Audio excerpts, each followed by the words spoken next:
आज हम बात करेंगे माइक्रो स्ट्रेटजी का एक ऐसे मूव की जो पूरा इंस्टीट्यूशनल इन्वेस्टिंग का गेम चेंज कर रहा है। एक ऐसी कंपनी जो बिटकॉइन खरीदने के लिए नॉर्मल शेयर्स नहीं बल्कि एक नया फिनेंशियल जुगाड़ यूज कर रही है। अब बड़ा सवाल ये है, क्या ये स्मार्ट स्ट्रेटजी है या फ्यूचर का टिकी टाइम बॉम्ब। दोस्तों, अगर आप क्रिप्टो या स्टॉक मार्केट फॉलो करते हो तो आपने माइक्रो स्ट्रेटजी का नाम जरूर सुना होगा। ये वही कंपनी है जो दुनिया के सबसे बड़ी कॉर्पोरेट बिटकॉइन होल्डर बन चुकी है।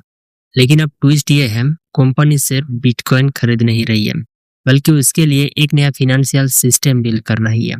पहले क्या होता था कि माइक्रो स्ट्रेटजी मार्केट में अपने कॉमन शेयर बेचती थी, मतलब नए शेयर से इशू करती थी और जो पैसा आता था उससे सीधा बिटकॉइन खरीद लेती थी। सुनने में ये स्ट्रेटजी स्मार्ट लगती है, लेकिन असली ट्विस्ट यही पे आता है। जब भी कंपनी नए शेयर इशू काटती है तो टोटल शेयर की क्वांटिटी बढ़ जाती है। आप सोचो, अगर पिज्जा 8 स्लाइस का था और अचानक 12 स्लाइस का हो गया तो हर एक स्लाइस का वैल्यू थोड़ा कम हो जाएगा ना। बस वही यहाँ भी होता था। एग्जिस्टिंग इन्वेस्टर्स का ओनरशिप डिल्यूट हो जाता था। मतलब जो लोग पहले से कंपनी के शेयर होल्डर थे उनका परसेंटेज स्टेक धीरे धीरे कम होता गया। और जब मार्केट को पता चलता है कि कंपनी बार बार नए शेयर्स ला रही है तो इन्वेस्टर्स थोड़ा कॉशियस हो जाती है। फिर कंपनी ने एक नया प्लान निकाला जो कि है प्रेफर्ड स्टॉक। ये एक्चुअली एक हाइब्रिड चीज है, मतलब आधा स्टॉक आधा बॉन्ड। फॉर एग्जांपल, अगर तुम नॉर्मल स्टॉक लेते हो तो तुम कंपनी के मालिक बनते हो, लेकिन इनकम फिक्स नहीं होती है।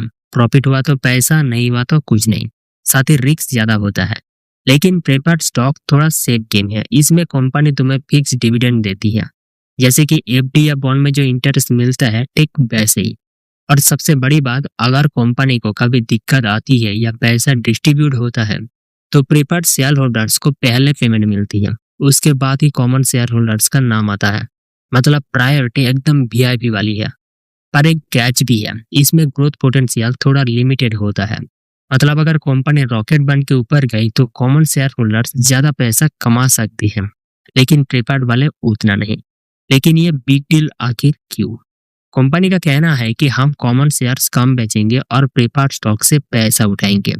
अब इसमें 3 चीजों का फायदा है, जिसमें पहला है डिल्यूट कम होगा। मतलब एग्जिस्टिंग शेयर होल्डर्स का हिस्सा ज्यादा डिल्यूट नहीं होगा। जो लोग ऑलरेडी इन्वेस्ट किए हुए हैं उनका ओनरशिप सेफ रहेगा और ये इन्वेस्टर्स के लिए बड़ा पॉजिटिव सिग्नल होता है।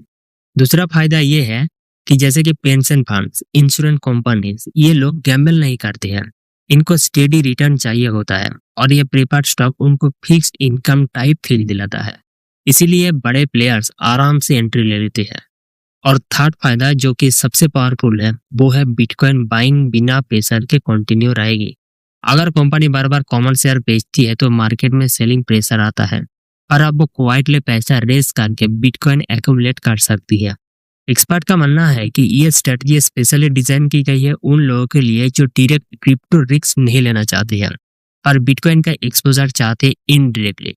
पहले क्या होता था कि बड़े बड़े इंस्टीट्यूशन जैसे कि फंड्स, बैंक्स, ये लोग डायरेक्टली बिटकॉइन नहीं खरीदते थे क्योंकि उनको लगता था कि क्रिप्टो काफी रिस्की चीज है।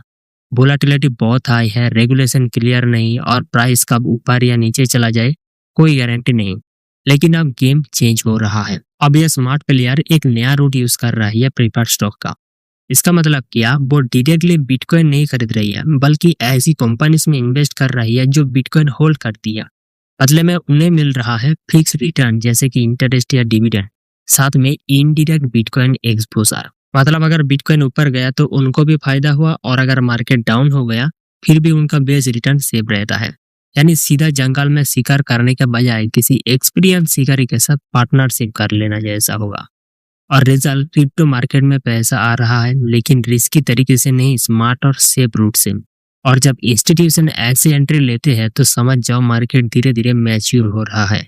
यहाँ तक ऊपर ऊपर सब स्मूथ और पावरफुल लग रहा है, लेकिन इसमें एक हिडन जायंट भी है जो कि है रिस्क। इसमें आपको dividend pressure, bitcoin price movement देखने को मिलेगा और ये कोई हाइपोथेटिकल बात नहीं है। पहले भी जब मार्केट गिरा था तब कंपनी को बिलियंस का अनरियलाइज लॉस फेस करना पड़ा था। पर जो भी हो, अगर ये मॉडल सक्सेसफुल होता है तो फ्यूचर में और भी कंपनीज बिटकॉइन खरीदने के लिए ऐसे फिनेंशियल प्रोडक्ट्स लॉन्च कर सकती है।